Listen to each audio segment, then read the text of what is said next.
លីពោជាអ្វី685ប៉ាលីពោជាអ្វីទី7នៃខ្វល់ខ្វាយដោយសារញាតិប៉ាលីពោជួយញាតិគ្រប់គ្នានាំចិត្តសាវ៉ាភាវនីមិនបានផ្កាយអភិធម្មផ្កាយណូដូ KATABONGNO@gmail.com អនឌីផ្កាយធម្មទានសូរស័ក្តិជំរាបសួរញាតិអ្នកអានសិក្សាបើចង់ឧបត្ថម្ភសទ្ធាជ្រះថ្លាអ៊ីម៉ែលជួបគ្នា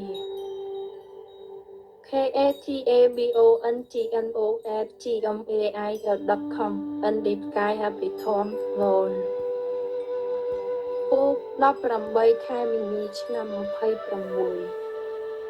686ប៉ាលីពោជាអ្វី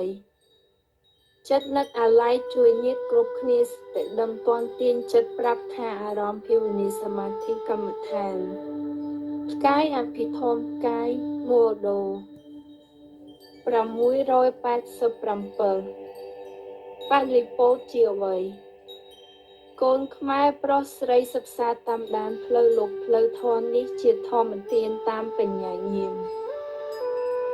ធម្មធិបតីផ្កាយអភិធម្មផ្កាយមូដូ